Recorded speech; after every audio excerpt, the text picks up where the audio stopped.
If you happen to find yourself sheltering in a cellar with a bunch of people you barely know because of an occurring nuclear war, what will you do? A man named Hunter is walking off-road while listening to the news about the beginning of a war between the United States of America and Middle East countries that eventually results in another world war. As expected in these scenarios, it doesn't take long before the different countries use their nukes against each other. Not long after, Hunter comes across traveling siblings named Jennifer and Satchel, whose car suddenly died, just in time for some bombs to blow up not too far away from them. Acting quickly, Hunter advises the siblings to take cover under their vehicle because they are within the explosion's blast range. Shortly, Satchel complains that he cannot see anything, so Hunter checks on his eyes. As it turns out, he was practicing medicine before everything completely went down. At this time, he covers Satchel's eyes and tells him to keep close for the meantime so it will not hurt. After that, Hunter takes the two siblings on the road, stating that they need to find shelter and supplies as fast as possible. Jennifer, the older sister, says that she needs to call their family to let them know that they are safe. However, Hunter points out that their cell phones or anything electronic will not work because the recent explosions release an electromagnetic pulse. That also explains why their car mysteriously died during the explosion. In turn, she questions why there is a war happening, but Hunter insists that they need to attend to the more important things first. According to him, they only have about an hour before the radiation from all the nuclear bombing starts affecting the environment, so they need to prioritize finding food, water, supplies, and a diesel vehicle so they can travel faster. Jennifer suggests going to interstate, saying that they can find someone to help them. But Hunter declines, reasoning that they need to stay away from populated areas as much as possible until they have full knowledge of what is truly happening. Later that night, they fortunately manage to find a truck with enough diesel on it. On the road, Satchel comments that he still cannot see and asks Hunter if it is normal, to which he reluctantly says yes. Not long after, they finally get to a small grocery store.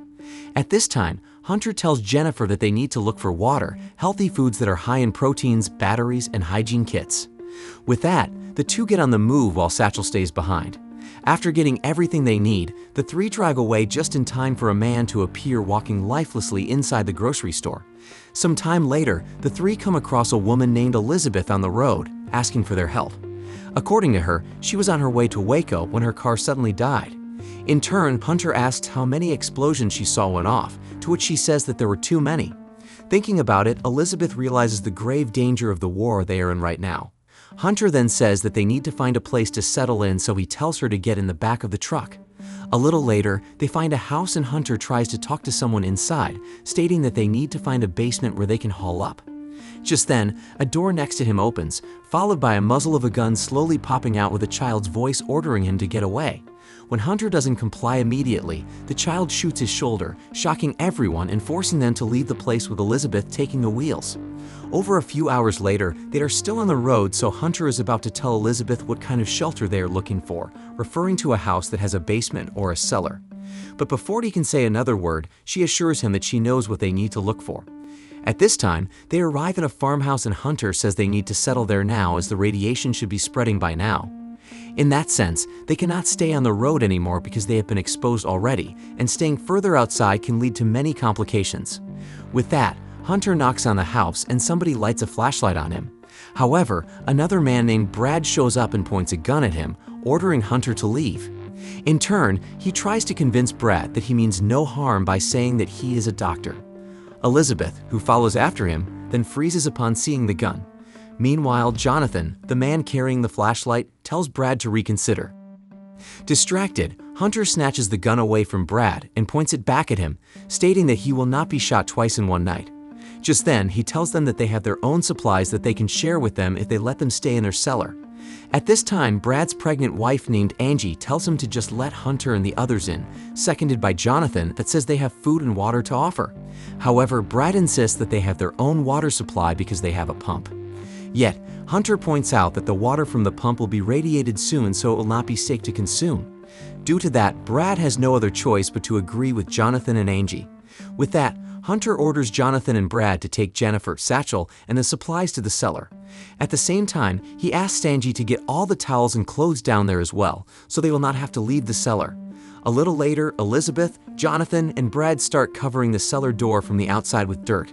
Elizabeth asks who the farmhouse belongs to which Jonathan states that it is his grandparents, but he thinks that they are probably dead by now due to the bombings because they are in Dallas. Hearing this, Brad cannot help but laugh, so Elizabeth tells him to stop being a jerk and just continue digging. On the contrary, Brad leaves the two and gets in a house instead. Asked who Brad is, Jonathan says he and Angie are his neighbors who they took in because they are the only house in the neighborhood that has a cellar. Without them noticing, somebody turns out to be watching them behind the bushes. Inside, Angie just finishes gathering up all the towels and clothes at the last restroom in the house when Hunter finds her. At this time, he asks how long she is pregnant, to which she says she's over 7 months now. Before she can go, Hunter discovers the medicines behind the mirror, so he tells Angie to give a certain drug to Jennifer that will help her brother. When Angie's gone, he suddenly spits blood, so he immediately attends to his bullet wounds. Afterward, Hunter searches a room to get a new shirt when he luckily finds some guns and ammo. Just then, he goes down to the cellar to regroup with the others, where he finally meets another resident of the house who is Wendell, Jonathan's granduncle. Jonathan informs Hunter that Wendell is diabetic and that they have insulin for his treatment, but he is still worried about him. Hearing this, Hunter assures him that his granduncle will be fine. He then hands a gun to Elizabeth, so Brad asks him if he is going to give his pistol back now. However, Hunter says no at the time and states that he still has to think about it. In the meantime, he works on the battery so they can at least have a light. But he reminds everyone that they only have 3 batteries, meaning that they need to conserve their use. At this moment, Angie asks how long they have to stay down in the cellar. According to Hunter, depending on how widespread the radiation is, they might have to stay hiding for at least a month. He also explains that aside from the radiation, the fallout poses a bigger problem because it can cause respiratory diseases. Jonathan then remarks that he saw on the news that the radiation widespread is indeed immense. Luckily, he knows about the electromagnetic pulse beforehand, so he managed to put some electronic devices in the steel safe that they can use later on. In addition to that, he is also working on shortwave radio at the moment. As it turns out, his grandfather was part of the military, so he has a bunch of tools, yet some of them are too old to be working. Fortunately, Hunter finds a radiation meter that only needs a battery to work. Because of that, he orders the men to nail the door shut and seal any cracks or holes with duct tape. Then, he measures the radiation level, and to his shock, it is too high. 18 hours after their first exposure, Elizabeth asks Hunter if Satchel's vision will be back. Unfortunately, he says that the kid's retinas were badly burned because he looked directly at the blast yesterday, but he cannot afford to tell the truth to Satchel because of their current situation. Afterward, Hunter goes to check on Angie and listen to her baby's heartbeat. Brad comments that Hunter looks too young to be a doctor and asks what he is doing in Texas. According to him, he was supposed to finish his residency at New York University until all hell broke loose. Despite having a rough attitude, Brad is a sweet and caring husband to Angie. Going back to his spot beside Elizabeth, Hunter asks Jonathan if they need to worry about the couple, especially Brad, to which he assures him that they are fine. Yet, despite his assurance, Elizabeth still thinks that Brad is going to be a problem. In turn, Jonathan states that he already fixed the shortwave and lends his earphones to Hunter and Elizabeth so they can listen to it. He then goes to Wendell to tuck him in, and the old man feels his worry about his grandparents. Because of that, Wendell assures Jonathan that his grandfather and grandmother will be fine, reasoning that his grandfather was a war hero. A little later, the group calls it a night as Hunter reminds them to cover up as much as possible. And as they are about to sleep, Hunter and Elizabeth hear a radio message from Oklahoma asking if anybody is listening to his call. The next day, everyone wakes up at noon already. But to their surprise, it is still dark outside, as if it is still nighttime. Because of this, everyone starts to panic. Jennifer even remarks that it is the end of the world. Hearing this, Brad gets pissed because he doesn't want to hear anything about death because his wife is pregnant. He also says that the government must have a plan to rescue them, like an evacuation effort of some sort. As emotions take over everyone, Elizabeth tells him that there is no government anymore, but he refuses to believe that. Meanwhile, Jonathan opens his safe and gives another radio to Hunter, and they happen to stumble on an emergency alert system. According to the message, the government is already on top of the situation and is advising the public to go underground for a while until help arrives. Some time later, Jonathan manages to fix the microphone of the shortwave so they can send a message now. Knowing this, Hunter tries to reach the guy from Oklahoma whom he and Elizabeth heard last night. And after many attempts, they finally reach another person from another part of the country. Because of this, the group gets a glimpse of hope, knowing that there are other people out there too. According to the man, his name is Shane, and there are 11 of them in a motor shop in Oklahoma. However, their communication doesn't last long because the signal is getting weaker. 3 days later, the group is still listening to the emergency alert system, but there are no new updates just yet. But still, Brad believes that the government is coming to rescue them. Meanwhile, Hunter tells the group that they are on their second battery, so they need to conserve it more. And as they turn off the radio and the lights, they suddenly hear somebody knocking violently on the door. Taking precautions, they arm themselves up and check on it as the guy from the other side starts banging on the door. Hunter and Jonathan try to tell the man to leave them, but he continually hits the door with his axe. Left with no other choice, Hunter blindly shoots at the guide and hits him. At this time, the man suddenly apologizes and utters Jonathan's name. As it turns out, it is his friend, Rob, from a comic book shop, so Hunter opens the door and lets the man inside. Rob then freaks out, not only because he was shot, but because of the trauma he experienced outside, so the others need to hold him down while Hunter tends to his wound. When he finally calms down, Brad asks if there are evacuation centers in town, to which Rob says that the government tried. However, there were too many people, so a lot of fights broke out. According to him, there are also people who took advantage of the situation and started acting violently. Some thugs assume control as they start violating ladies and shooting civilians, especially immigrants. Because of that, Rob ran away and went straight to the farmhouse. Rob begs them to let him stay, pointing out that he will not be a burden because he has his own supplies and just needs a place to stay. In turn, Elizabeth pats his shoulder and says he can stay because Jonathan says so. However, upon hearing his stories, Jennifer breaks down crying out of fear. 10 days after their first exposure to the radiation, some of them are starting to feel its effect. But it is much more difficult for Angie because she is pregnant. Hunter checks on her after noticing that she's been throwing up non-stop. Everyone is just on edge at the moment, not knowing if help is really coming or not. To make matters worse, somebody gets inside the house and attacks them. Hunter and Jonathan struggle against the attacker and she bites the ladder as if it is a hungry zombie. Acting quickly, Brad picks up the gun and shoots the attacker in the head, stating that he will keep the gun from here on out. After that, Hunter attends to Jonathan's bite wound and assures him that he will be fine.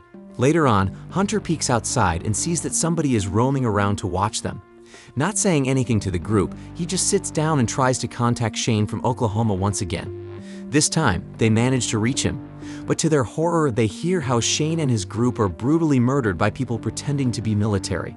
With that, Hunter turns off the radio in despair as they realize how the outside world becomes much crueler. And at the 13th day, Wendell passes away with everyone surrounding him in his last moments. A little later, Rob tells Hunter that he cannot save everybody, but he did everything he could so Wendell will pass as peacefully as possible. Elizabeth then joins their conversation, stating that Jonathan wants to bury his granduncle in their yard to pay proper respect to him. At first, Hunter doesn't want to risk it because of too much radiation and the people lurking outside. Yet, Hunter changes his mind eventually and even helps Jonathan bury Wendell. However, while doing so, they get attacked by a bunch of people. By good fortune, they all get back to the safety of the cellar with only Brad getting a little wounded. But the attackers are still pursuing them, so Elizabeth blindly shoots at the door, stopping them from forcing their way inside, at least for now. After that, they attend to Brad, but all of his pain is gone when he realizes that Angie is bleeding. Seeing it, Hunter realizes that she has had a miscarriage due to extreme stress. Worse, he cannot operate without the right equipment to remove the baby from her wound and do a blood transfusion. Desperate, Brad takes Satchel hostage and threatens to kill him if they don't help his wife. Angie, on the other hand, calls for him and says she doesn't want their baby to grow up in such a messed up world. All she wants is for him to make them proud. Then all of a sudden, Jonathan knocks Brad unconscious just in time for Angie to pass away. 17 days after their first exposure to radiation, their skin condition is starting to get worse. But they cannot do anything but pass the time by entertaining themselves with whatever they can find. At this time, Hunter and Elizabeth talk about their old lives, and it is revealed that she was actually a nurse. Shortly, it is to everyone's surprise when they hear a new emergency alert message that comes from the president this time.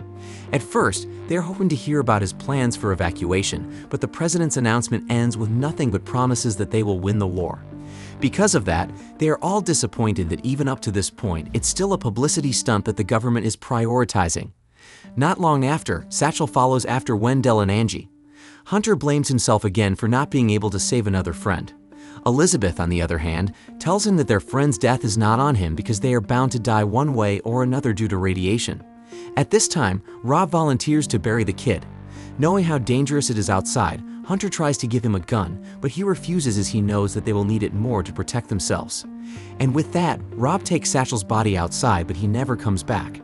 1 week later, Hunter, Elizabeth, Brad, Jonathan, and Jennifer look worse as days go by, and they start losing hope. But Hunter is keeping their emotions together and encouraging them that they will get out of this alive. Just then, he gives Brad's gun back to him. Overnight, Hunter and Brad stay up as they hear the people from outside roam inside the house. After a while, they notice that they're about to attack, so they wake the others. At this time, the attackers start coming for them from the door and the window. Knowing that they will be cornered at the cellar, and since it's exposed already, they all decide to go upstairs and fight the attackers head-on. Unfortunately, Elizabeth dies during the fight and the attacker's boss is still alive. With that, Hunter and Brad take him on a 2 versus 1 battle. However, the boss turns out to be a tough one because he's a big man. But they never give up, and just as they think they already won, Brad runs out of bullets. It then gives the boss an opportunity to take him out. He attacks Hunter next, but he doesn't expect that Hunter gets his hands on his own tool and uses it to kill him. Wounded and weak, Hunter goes back inside the house, only to witness Jonathan take himself out due to extreme stress.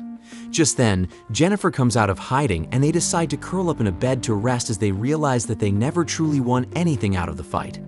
The movie ends 30 days after their first exposure to the radiation, with Hunter and Jennifer staying alive, but seriously ill due to radiation, as if they are walking corpses. Aftermath is a movie where even the protagonist never won. It is pure sadness and even triggering for some people. There might also be some that will say that it is boring, but if you truly get the message that the film is implying, you will realize how great this movie is.